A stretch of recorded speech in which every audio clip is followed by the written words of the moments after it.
Bill Cowher and Harbaugh started chit-chatting, and Bill Cowher's first question is like, how hard of a decision was it for you to leave the Michigan team? Because Cowher's a guy who loves his team, loves his players, loves whenever you build a culture. And here's what Harbaugh had to say, and then the back and forth between Bill Cowher and Harbaugh was absolutely beautiful. Not only are we lucky, obviously, that Tom is getting in the booth and traveling and doing all that for the NFL, Jim Harbaugh back in the NFL is a beautiful thing, and it was completely on display in this convo with Bill Cowher. Yeah, it was tough. I was torn. My wife, kids. I love Michigan, but I love the NFL too. And there's no Lombardi Trophy in college football. And valid. Yeah, I got so many sands left in the hourglass, and I want to take a crack at that. And there's nowhere better to do it than with the Los Angeles Chargers. Susie Spanos, Dean Spanos, Ed McGuire, John Spanos, and this great quarterback. Oh yeah, so have you talked to him? I have, Oh. and I met him. And Derwin James, I mean, pros, these guys, Keenan Allen. But I was a little starstruck. Yeah. So maybe some of the Chargers are out there have not talked to you or met with you yet. What's that first meeting going to be like with Jim Harbaugh? What's the culture you want to build with LA? I'll tell you what, I'm probably going to reference this right here. You know, we work together, we win together, and it's worth it. I mean, the hard work, the sacrifice, the pressure, all of it. Why would somebody put themselves through that? Because the rewards are just so darn good. And you can see that today. And what a football game we're going to have today. Bill, Shaquille O'Neal was the DJ outside. Ray Lewis had Raider coming in here. T-Pain's performing at halftime. This entire city has come together. The reward of working hard and being a great team is 100% worth it. And you can hear it in Bill and Harbaugh there. They're simpatico, obviously, the way they view things in the coaching lifestyle and the traits that they have to just make people better. But you can't help but listen to that and just get super pumped for the Chargers yet again. Herbert has to hear that and think to himself, like, okay, thank God, I got a guy here. You know, because he was like, I was starstruck meeting Justin Herbert. Like Justin Herbert hearing that, and I know he's super humble and quiet and obviously handsome, but he's a human too, and he hears that, and the team hears what Harbaugh's saying there. It's like, I'm pumped he's back, and if you're a Chargers fan, you got to be ecstatic about what has happened here. Yeah, but don't you think also at the same time, like, I know if I'm looking at someone, whatever the coach may be at whatever level, if you know they care and that they're super passionate, like that's all that matters. We're like, okay, you don't have to like the personality, whatever they are, but if you know this person is all about ball, I think you love that. People don't care what you know until they know that you care.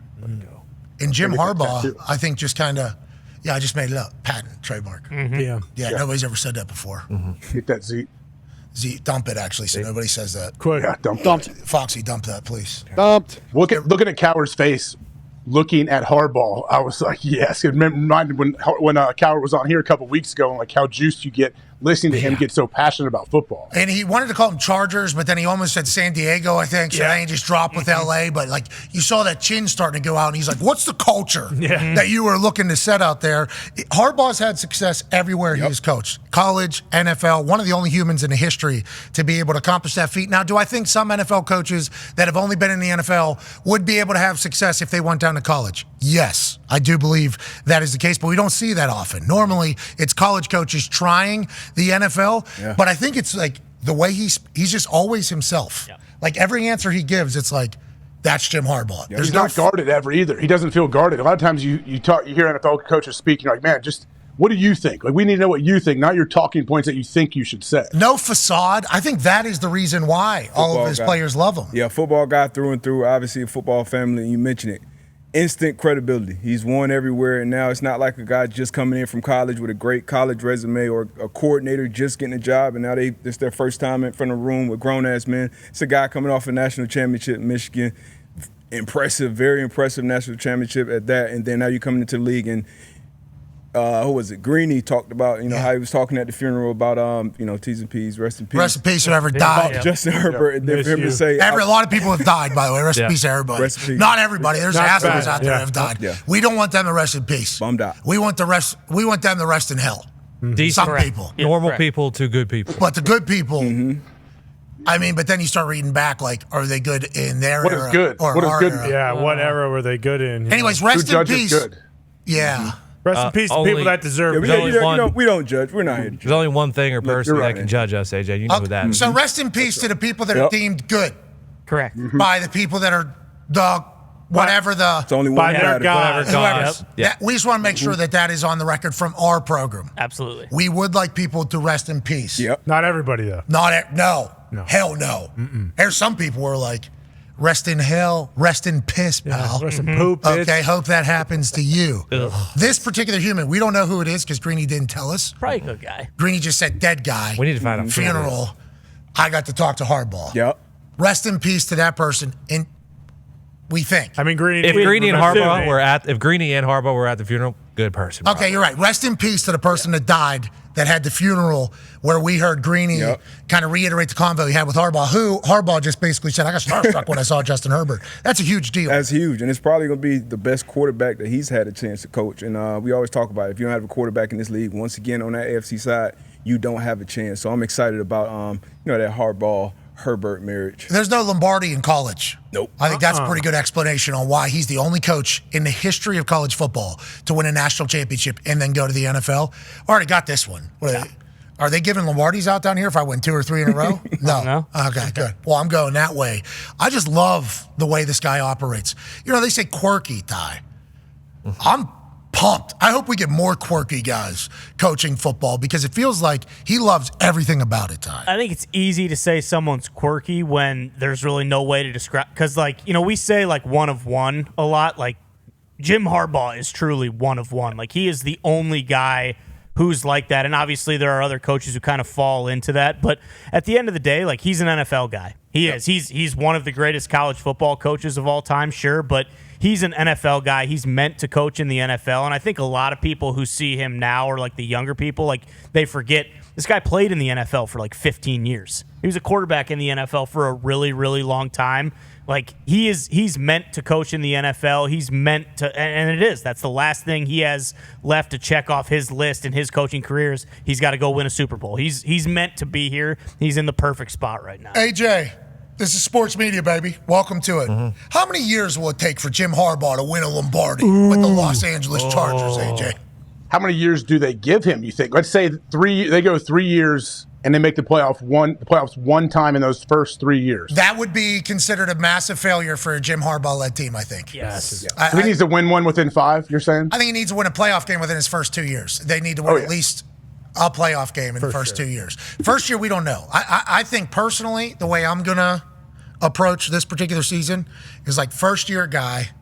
Now, what D'Amico was able to do. Right. They got a roster, though. I mean, they got some players. We'll see what happens with the cap and everything, what they have to do, but they have some studs out there. They're also in the same division, as and also what Antonio Pierce and the Raiders were able to do. Sean Payton another year in there. They're going to have a new quarterback, though, so, who knows how that whole transition is going to go. I think if they don't win 10 games next year, that'd be shocking. You think first year Harbaugh's expected to – Yeah. That's tough, though. Because I don't know. Those are hefty expectations. I think that's probably an expectation he sets on himself, too, just with Herbert. And then, obviously, they're going to lose some guys. But I just think from outside looking in, it's hard to separate what he did in San Francisco and what he's done since he left there. It's this guy's a winner. I expect him to completely turn that place around and win at least 10 games next year. I hope that's the case because I love the Chargers fans. I love the Chargers team. I love their social media team. And I love Jim Harbaugh. So I hope it's an immediate thing. But it feels like his culture is you might have to build, you might have to build that a little bit.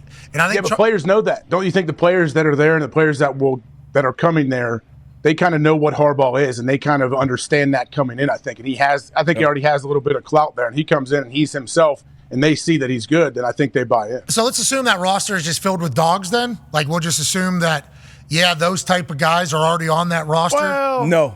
That's what I'm saying. Yeah, I would say, yeah. And in college, you can get transfer portal. You can get and it took them a while at Michigan to get good. It's I feel like Harbaugh has to figure out who his guys are on this roster, and he'll be able to do that, and then get his guys in there, which is why I say we should give it a year at least. Give him 2 off seasons of finding who his people are. But you're right. With how successful he's been, how big of a deal we've made it, it's you got to. You got the quarterback, though. You have the number one piece you need. You have your quarterback. And I like the GM hire they made. At least we have no idea who the guy is or if he's good or not, but at least he comes from Baltimore. He knows like Harbaugh. that. He knows Harbaugh, and he knows the type of guys that have winning. Baltimore's a winning organization. You know the type of guys that fit and stuff like that. We always say this about the GM hires. We have no idea, but at least No idea that guy existed until But at Schefter least said his name. that's down. but he's coming from a good spot. Great tree to come Yes. from Ozzie Newsome, Costa, and now you know he's coming from that tree. Bingo. And Harbaugh kind of named who those guys you think going to be: Herbert, Allen, Derwin James. Mm-hmm. Like I think they're pretty top heavy right now with their roster. So obviously you got to build it out and definitely build that culture because his personality and that identity that he's building is definitely, I assume, is going to be much different than Brandon Staley. But remember what the expectations were for Sean Payton coming back this year with Russell Wilson. Like the expectations were, hey, they may knock the Chiefs off. They may do this. They have a great defense, all that. So I think the expectations will be high. I think that 10 win and a playoff, the playoff win in his first year.